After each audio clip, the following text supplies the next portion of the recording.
Bismillahirrahmanirrahim. Assalamualaikum warahmatullahi wabarakatuh. Global Hijrah 28 November bersama saya Khadijah Faisal. Turki ketika ini berdepan dengan perang ekonomi yang dahsyat sejak presidennya Recep Tayyip Erdogan mengatur langkah berani mengubah dasar ekonomi negara itu. Mata wang lira merosot 15% iaitu 13.15 berbanding dolar Amerika apabila Erdogan mempertahankan langkah pemotongan kadar faedah.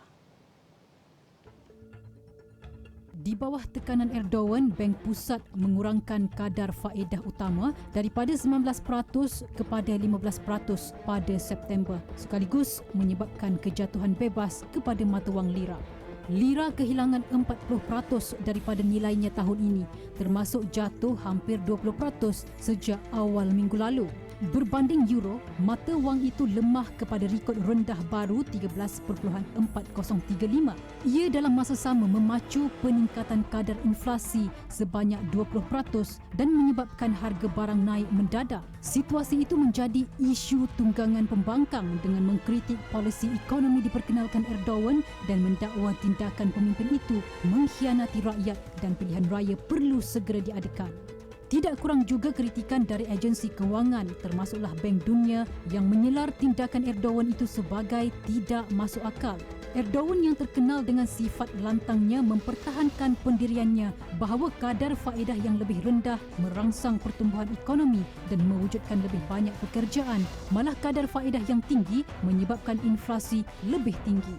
Erdogan dalam pada itu bertekad untuk menghapuskan penindasan terhadap rakyatnya selari dengan ayat Quran bahawa Islam mengharamkan riba, bahkan beliau pernah mengeluarkan kenyataan bahawa kadar faedah ialah ibu dan bapa kepada segala kejahatan. Faiz sebeptir, enflasyon neticedir. Bunu farklı yere çevirme gayretine girenlere diyorum ki boşuna uğraşmayın. Biz faiz belasını bu milletin sırtından kaldıracağız. Bagaimanapun tindakan Erdogan itu mendapat pujian Mufti Oman Sheikh Ahmed Hamad Al-Khalili kerana memerangi riba, bahkan Sheikh Ahmed menyeru negara OIC mencontohi polisi Erdogan untuk mencapai sasaran sebagai sistem kewangan Islam yang sebenar. Lebih mengejutkan apabila Erdogan bertindak memecat 3 gubernur Bank Pusat dalam tempoh 2 tahun kerana pemimpin itu tidak bersetuju dengan penetapan kadar faedah yang tinggi.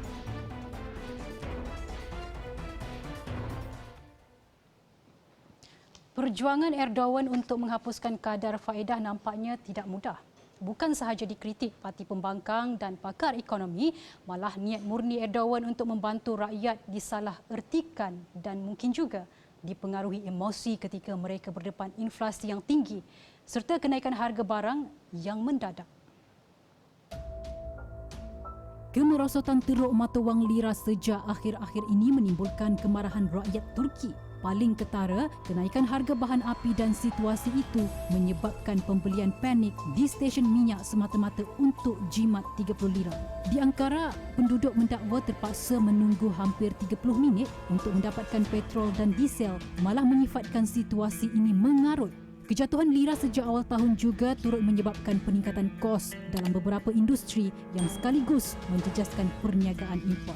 Paling terjejas import ubat-ubatan sehingga menyebabkan bekalan 650 jenis ubat berkurangan akibat syarikat perubatan tidak mampu menampung kos yang tinggi. Kadar inflasi yang tinggi juga menjadikan beberapa syarikat pembekal peralatan perubatan terpaksa gulung tikar kerana rugi. Baru-baru ini demonstrasi pula membanjiri bandar utama di Turki sebagai tanda protes. Ada peserta protes yang bertindak membakar replika wang dolar kerana marah dengan kemerosotan mendadak lira. Parti pembangkang pula terus menyalahkan Erdogan yang juga pemimpin parti AKP kerana gagal menguruskan ekonomi sehingga membawa Turki ke krisis seumpama ini. Adakah krisis ini bakal memburukkan reputasi Erdogan yang telah 20 tahun menerajui tampuk kepimpinan Turki, atau ia hanya satu konspirasi? Erdogan dalam ucapannya pada Julai tahun ini pernah berkata apa yang berlaku di Turki ketika ini termasuklah kejatuhan wang lira adalah motif sama dengan tujuan rampasan kuasa pada 2016.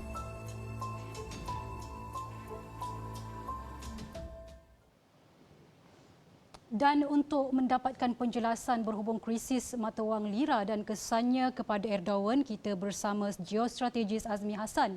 Baik, Assalamualaikum Saudara Azmi. Waalaikumsalam, Iza. Baik, saudara, mungkin pada pandangan saudara, pendirian Erdogan dengan mengurangkan kadar faedah dilihat sebagai satu langkah berani dalam perubahan dasar ekonomi Turki. Namun sejak kebelakangan ini, lira jatuh merudum. Walaupun pada awal tahun, sektor ekonomi Turki menampilkan prestasi yang amat memberansangkan. Jadi pada pandangan saudara, adakah tindakan Erdogan ini dikatakan terburu-buru ataupun ada konspirasi di sebalik situasi ini, saudara? Ya, Iza, ramai yang menyalahkan dasar monetary Erdogan yang menurunkan kadar faedah itu yang menyebabkan kenapa lira jatuh 40% pada tahun ini saja.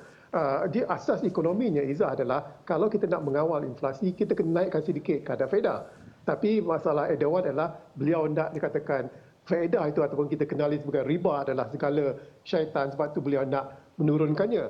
Tapi masalahnya Turki sekarang adalah 20% kadar inflasinya amat tinggi. Jadi bila diturunkan kadar faedah OPR itu, maka kadar inflasi itu akan menjadi lebih teruk lagi.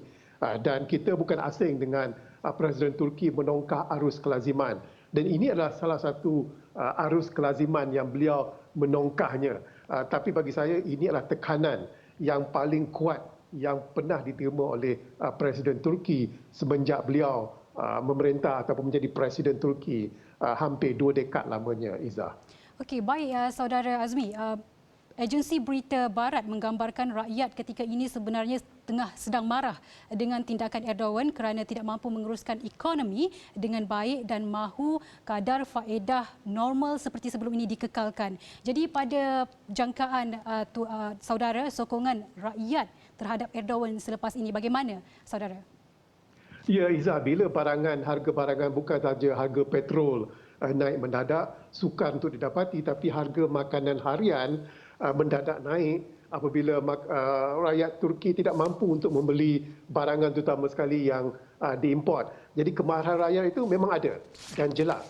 Dan ini yang dikatakan tekanan kepada Presiden Erdogan itu. Dan beberapa parti pembangkang inginkan pilihan raya diadakan secepat mungkin kerana 2023 sepatutnya pilihan raya diadakan. Tapi melihatkan Erdogan ini dikatakan begitu tertekan, parti pembangkang dikatakan cuba mempercepatkan pilihan raya kerana keadaan Erdogan yang dikatakan tertekan. Tapi bagi saya melihat Erdogan masih lagi popular kerana pemimpin pembangkang tidak dapat dikatakan berlawan dengan karakter dan aura karisma yang dimiliki oleh Presiden Turki itu, Iza. Okey, baik saudara Azmi, atas pandangan itu tadi, itu saja masa yang kita ada. Terima kasih. Baik, Global Hijrah berehat seketika, kembali selepas ini.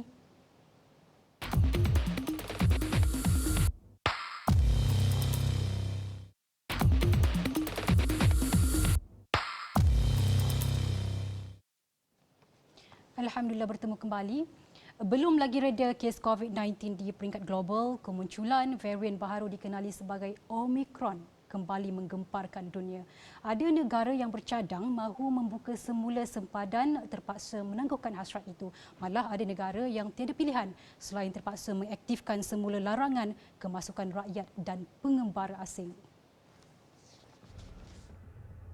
Varian B11529 dikelaskan sebagai varian membimbangkan oleh Pertubuhan Kesihatan Sedunia WHO dan merebak lebih pantas berbanding varian Delta. Varian kelima ini pertama kali dikesan di selatan Afrika pada 24 November lepas dan belum dapat dipastikan adakah vaksin sedia ada ketika ini berkesan untuk berdepan dengan varian Omicron. Penemuan itu sekali lagi menggemparkan dunia dan sebagai langkah awal, beberapa negara mengambil keputusan untuk mengawal ketat sempadan dan menyekat penerbangan dari Afrika Selatan dengan serta-merta.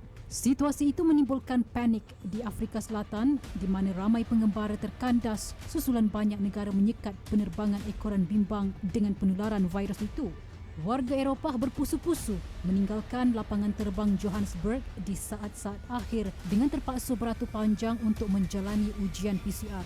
Selain turut dikesan di Botswana, Hong Kong, Belgium, Australia dan Israel, terbaru 2 kes varian Omicron dikesan di Chelmsford dan Nottingham, Britain yang mempunyai kaitan dengan pengembara yang baru pulang dari Afrika Selatan.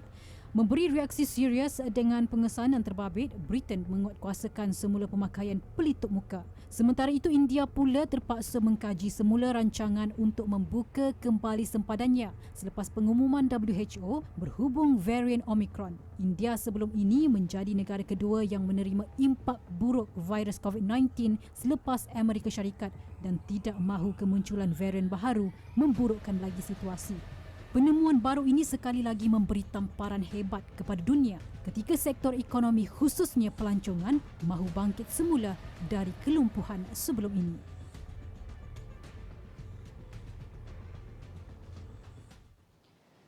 Globe Al-Hijrah berakhir di sini. Nantikan kupasan isu ummah di hari dan waktu yang sama. Saya Khadijah Faisal. Assalamualaikum warahmatullahi wabarakatuh dan selamat malam.